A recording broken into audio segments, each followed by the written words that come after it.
నమస్తే, welcome to BCN news. నా పేరు మానస. ముందుగా ముఖ్యాంశాలు. ఉండవల్లిలో లోకేష్ నివాసంలో ప్రజా దర్బార్. ప్రజల నుంచి అర్జీలను స్వీకరించి సమస్యల పరిష్కారానికి కృషి చేస్తానంటూ భరోసా.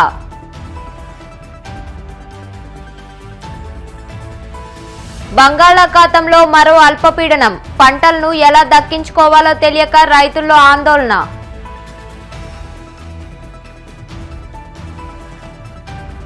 ఇచ్చిన హామీలు అమలు చేయకపోతే పరాభవం తప్పదు. మరోసారి ఘోర ఓటమిని ఎదుర్కోక తప్పదన్న మాజీ మంత్రి అమర్నాథ్. హైదరాబాద్ పరిధిలోని చిక్కడపల్లి పోలీసులకు తెలంగాణ న్యాయవాదులు ఫిర్యాదు. తొక్కిసలాట్లో మృతి చెందిన మహిళా కుటుంబాన్ని ఆదుకోవాలంటూ డిమాండ్. ఉండవల్లిలోని తన నివాసంలో 50వ రోజు ప్రజా దర్బార్ను విద్యా, ఐటీ శాఖల మంత్రి నారా లోకేష్ నిర్వహించారు. రాష్ట్ర వ్యాప్తంగా ప్రజలు తరలివచ్చి మంత్రిని కలిసి తాము ఎదుర్కొంటున్న సమస్యలను విన్నవించారు. వైసీపీ పాలనలో మంత్రిగా పనిచేసిన పెద్దిరెడ్డి రామచంద్రరెడ్డి అధికార మండతో అన్నమయ్య జిల్లా మదనపల్లిలో 15 కుటుంబాలకు చెందిన 200 కోట్ల విలువైన భూములను నకిలీ పత్రాలు సృష్టించి కబ్జా చేశారని పట్టణానికి చెందిన బాసాని సునీత, రెడ్డి గోపాలనాయుడు దంపతులు ఫిర్యాదు చేశారు. ఎన్టీఆర్ జిల్లా వత్సవాయి మండలంలోని గంగవల్లి గ్రామాన్ని ప్రత్యేక పంచాయతీగా ఏర్పాటు చేయాలని గ్రామస్తులు కోరారు. రాష్ట్ర వ్యాప్తంగా ప్రజలు తరలివచ్చి వినతులు సమర్పించగా ఓపికగా వారి సమస్యలు విని ప్రజలకు భరోసా ఇచ్చారు.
బంగాళాఖాతంలో ఒకదాని తర్వాత మరొకటి అల్పపీడనాలు ఏర్పడుతుండటంతో అన్నదాతల గుండెల్లో రైళ్లు పరిగెడుతున్నాయి.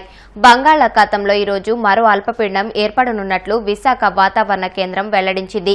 ఈ ఆవర్తనం దక్షిణ దిశగా పయనించే అవకాశం ఉన్నట్లు వాతావరణ శాఖ అధికారులు అంచనా వేస్తున్నారు. ఇటీవల కోస్తా జిల్లాల్లో చెదురుమదురుగా వర్షాలు కురిశాయి. ఈ వర్షాలకు రైతులు తీవ్ర ఇబ్బందులు ఎదుర్కొన్నారు. మరోసారి అల్పపీడనం అనేసరికి పంటలను ఎలా దక్కించుకోవాలో తెలియక రైతులు ఆందోళన వ్యక్తం చేస్తున్నారు. ఇచ్చిన హామీలు నిలబెట్టుకోలేని కూటమి ప్రభుత్వానికి గతంలో వచ్చిన ఫలితాలే మరోసారి రాక తప్పదని మాజీ మంత్రి గుడివాడ అమర్నాథ్ వ్యాఖ్యానించారు. వైసీపీకి ఎస్సీ, ఎస్టీ మైనారిటీలు అండగా ఉన్నారని తెలిసే వారిని అనగదొక్కే ప్రయత్నం చేస్తున్నారని పేర్కొన్నారు. అంబేద్కర్ వర్ధంతి సందర్భంగా విశాఖ నగరంలోని అంబేద్కర్ విగ్రహానికి పూలమాలలు వేసి నివాళులర్పించారు. ఈ సందర్భంగా ఆయన మాట్లాడుతూ డాక్టర్ బిఆర్ అంబేద్కర్ భారతదేశానికే దిక్సూచి అని కొనియాడారు. ఆయన అడుగుజాడల్లో అందరూ నడవాల్సిన అవసరం ఉందని తెలిపారు. ప్రజాస్వామ్యానికి రాజ్యాంగాన్ని రచించినటువంటి డాక్టర్ బిఆర్ అంబేద్కర్ గారి 68వ వర్ధంతి సందర్భంగా వారికి ఘనమైనటువంటి నివాళులు అర్పించేటువంటి దానికి వైఎస్ఆర్ కాంగ్రెస్ పార్టీ విశాఖపట్నం జిల్లా నాయకత్వం అంతా కూడా ఈరోజు రావడం జరిగింది. మొన్ననే 75 సంవత్సరాలు పూర్తి చేసుకున్నటువంటి రచించినటువంటి రాజ్యాంగాన్ని 75 సంవత్సరాలు పూర్తయినటువంటి సందర్భంలో ఆ రోజు కూడా వారిని స్మరించుకునేటువంటి అవకాశం, మహానాయకుల్ని స్మరించుకునేటువంటి దానికి, భావితరాలకి వారు దేశానికి చేసినటువంటి కార్యక్రమాల గురించి, ముఖ్యంగా దేశంలో ఉన్నటువంటి అనేక వర్గాలకి, బడుగు బలహీన వర్గాలకి దేశంలో ఉన్నటువంటి అన్ని వర్గాలని కలపాలి, అందరూ కూడా సమానంగా ఉండాలి, అందరికీ సమానమైనటువంటి హక్కులు ఉండాలని చెప్పి ఈ రోజు ప్రపంచంలోనే అతిపెద్ద జనాభా కలిగినటువంటిది, అతిపెద్ద ప్రజాస్వామ్యం కలిగినటువంటి మన భారతదేశానికి ఒక దిక్సూచిగా నిలబడినటువంటి గొప్ప నాయకుడు అంబేద్కర్ గారు. తప్పకుండా వారి అడుగుజాడల్లో అధికారంలో ఉన్నప్పుడు జగన్మోహన్ రెడ్డి గారు ముఖ్యమంత్రిగా వారు రచించినటువంటి రాజ్యాంగానికి అనుగుణంగా సామాన్యులకు, ముఖ్యంగా ఎస్సీ, ఎస్టీ, బీసీ, మైనారిటీ వర్గాలకు ఏ రకమైనటువంటి సముచిత స్థానం వైఎస్ఆర్ కాంగ్రెస్ పార్టీ ప్రభుత్వంలో ఇచ్చామనేటువంటిది మీ అందరికీ తెలుసు. అప్పుడు పరిస్థితులు, ఇప్పుడు పరిస్థితులు మీరంతా కూడా బేరీజు వేసుకుంటే ఈ రోజు అసలు అంబేద్కర్ గారి రాజ్యాంగం అసలు రాష్ట్రంలో ఉందా అనేటువంటి విధంగా ఈ రోజు పరిస్థితుల్లో రాష్ట్రంలో కేవలం వారు అధికారంలోకి వచ్చినటువంటి 6 నెలల్లోనే ఈ పరిస్థితులు ఉన్నటువంటి సందర్భంలో చాలా బాధాకరమైనటువంటి విషయం. మొన్ననే చూసాం, రాజమండ్రిలో ఒక ఎస్సీ సామాజిక వర్గానికి చెందినటువంటి యువకుడిని పూర్తిగా వ్యవస్థం చేసి ఏ రకంగా వారిని ఇబ్బంది పెట్టేటువంటి పరిస్థితులు వచ్చాయో ఇవన్నీ కూడా మనం చూస్తా ఉన్నాం. ఏ రకంగా హత్యలు, ఈ రోజు దౌర్జన్యాలు, దోపిడీలు, ఆ ఆడపిల్లల మీద చేస్తున్నటువంటి అఘాయిత్యాలు ఇవన్నీ కూడా ఈ రోజు గడిచినటువంటి 6 నెలల్లో ఈ ప్రభుత్వం వచ్చిన తర్వాత ఏ రకంగా ఉన్నాయనేటువంటి చూస్తున్నాం. తప్పకుండా వీటన్నిటి మీద వైఎస్ఆర్ కాంగ్రెస్ పార్టీ పోరాటం చేస్తుంది. వారు ఎన్నికల్లో ఇచ్చినటువంటి హామీల మీద, ఏ ప్రజలకు పడుతున్నటువంటి ఇబ్బందుల మీద, ప్రజా సమస్యల మీద నిరంతరం వైఎస్ఆర్ కాంగ్రెస్ పార్టీ పోరాటం చేస్తూ అంబేద్కర్ గారి రాజ్యాంగం వారు చూపించినటువంటి మార్గదర్శకాలను పాటిస్తూ తప్పకుండా వైఎస్ఆర్ కాంగ్రెస్ పార్టీని ముఖ్యంగా రాష్ట్రంలో బలోపేతం చేసుకునేటువంటి దిశగా ముందుకెళ్తామని చెప్పి కూడా తెలియజేస్తాం. మీరు ఫలితాలు చూస్తే 24లో జరిగినటువంటి ఎన్నికల్లో మీరు ఫలితాలు చూస్తే రాష్ట్రంలో వైఎస్ఆర్ కాంగ్రెస్ పార్టీకి అండగా నిలబడినటువంటి సామాజిక వర్గం ఎస్సీ, ఎస్టీ, మైనార్టీలు. మిగిలినటువంటి అన్ని సామాజిక వర్గాలతో కంపేర్ చేస్తే బీసీలు గానీ, లేకపోతే రెడ్డిలు గానీ, కాపులు గానీ, మిగిలినటువంటి సామాజిక వర్గాలు గానీ వీటన్నిటితో కంపేర్ చేస్తే ఎస్సీ, ఎస్టీ, మైనార్టీ సామాజిక వర్గాలు ఏదైతే అణగారినటువంటి వర్గాలు ఈ రోజు రాష్ట్రంలో ఉన్నాయో అవన్నీ కూడా వైఎస్ఆర్ కాంగ్రెస్ పార్టీకి అండగా నిలబడ్డాయి. అందుకని ఏ రకంగా వారి నాయకత్వాన్ని మనం ఇబ్బంది పెట్టాలి, వారిని ఏ రకంగా బెదిరిస్తే వారు ఇంట్లో కూర్చుంటారు, బయటకు రావడం మానేస్తారు అనుకున్నటువంటి ఒక నీచమైనటువంటి ఆలోచనతో వారు ఈ రోజు రాజకీయాలు చేస్తా ఉన్నారు.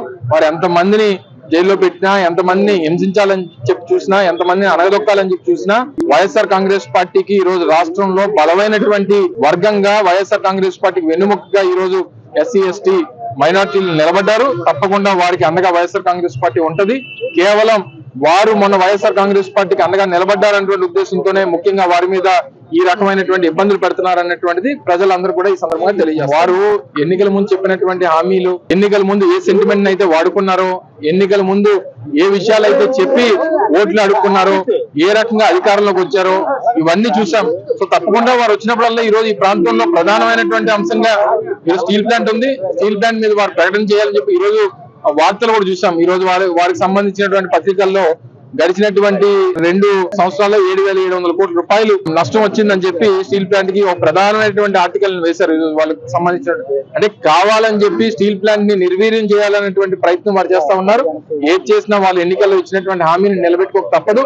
ప్రజలకి ఇచ్చినటువంటి మాట నిలబెట్టుకోకపోతే ఏ రకమైనటువంటి పరిస్థితి గతంలో వచ్చాయో ఆ పరిస్థితి మళ్ళీ కాకినాడ జిల్లా అన్నవరంలో కొలువైన శ్రీ వీర వెంకట సత్యనారాయణ స్వామిని ఆంధ్రప్రదేశ్ రాష్ట్ర శాసనసభ స్పీకర్ అయ్యన్న పాత్రుడు కుటుంబ సమేతంగా దర్శించుకుని ప్రత్యేక పూజలు నిర్వహించుకున్నారు. ఈ సందర్భంగా ఆలయ మర్యాదలతో దేవస్థానం ఈవో వేండ్ర త్రినాథరావు పూర్ణకుంభంతో స్వాగతం పలికారు. దర్శనానంతరం పండితులు వేద ఆశీర్వచనం చేయగా స్వామివారి చిత్రపటాన్ని చైర్మన్ ఐవి రోహిత్, ఈవో త్రినాథరావులు అందజేశారు.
కర్నూలు నగరంలో ట్రాఫిక్ నియంత్రణకు ప్రత్యేక చర్యలు తీసుకుంటున్నామని ఎస్పీ జి బిందు మాధవ్ తెలిపారు.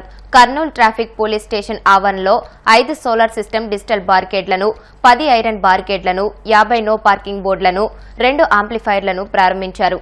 మద్యం మత్తులో డ్రైవింగ్ చేయరాదని, ట్రాఫిక్ రూల్స్ పాటించాలనే సూచనలు ఈ డిజిటల్ బోర్డులతో తెలియజేస్తాయన్నారు. ఉన్న సమస్యల్లో ట్రాఫిక్ సమస్య ఒకటి. దీని నుంచి నివారణకి రకరకాల చర్యలు తీసుకోవడం జరుగుతుంది. వాటిలో భాగంగా ముందర బ్యారికేడ్లు పెట్టాము కొన్ని చోట్ల, ఆ తర్వాత కొన్ని చోట్ల అనౌన్స్మెంట్ సిస్టమ్స్ పెట్టాము. తర్వాత డ్రోన్ యూజ్ చేయడం జరుగుతుంది. ఎక్కడైనా కంజెషన్ ఉన్న దగ్గర కానీ, ఓపెన్ డ్రింకింగ్ కానీ ఇట్లాంటివి నివారించడానికి డ్రోన్ బీట్స్ ఆర్గనైజ్ చేయడం జరుగుతుంది. ఈ ప్రయత్నాలని ముందుకు తీసుకెళ్తూ కొంతమంది వ్యాపార సంస్థలు సపోర్ట్తో కొత్తగా ఇప్పుడు ఒక 5 డిజిటల్ సోలార్ బ్యారికేడ్స్ ఇప్పుడు రైట్ సైడ్ ఉన్నాయి, మీకు అందరికి కనిపిస్తున్నాయి. అవి డిజిటల్ ఇన్స్ట్రక్షన్స్ వస్తాయి, దాని మీద don't drink and drive, follow traffic rules ఇట్లాంటివి వచ్చేవి డిజిటల్ బ్యారికేడ్స్ ఒక 5, అట్లనే నార్మల్ బ్యారికేడ్స్ ఒక 50, నో పార్కింగ్ బోర్డ్స్ ఒక 50, 2 యాంప్లిఫైర్లు ఇవన్నీ ఆర్గనైజ్ చేసి రకరకాల వ్యాపార సంస్థలు, రామ్రాజ్ వాళ్ళు, విజయ డైరీ వాళ్ళు, చందన బ్రదర్స్ వాళ్ళు, డ్రెస్ సర్కిల్ వాళ్ళు, మహా సిమెంట్ వాళ్ళు వీళ్ళందరూ స్పాన్సర్ చేయడం జరిగింది. We thank all of them from police department. ఇవన్నీ పబ్లిక్కి ట్రాఫిక్ నియంత్రణలో చాలా హెల్ప్ అవుతాయి అనుకుంటున్నాము. Police will put them to good use. ట్రాఫిక్ని నియంత్రించడంలో స్టెప్స్ తీసుకుంటూనే ఉన్నాం, దానిలో ఇది ఒక భాగం. ఇంకా కూడా ఫర్దర్గా చాలా స్టెప్స్ తీసుకుంటాము. కంప్లీట్గా ఈ ట్రాఫిక్ ప్రాబ్లం రిజాల్వ్ అయ్యేదాకా we will be at the job.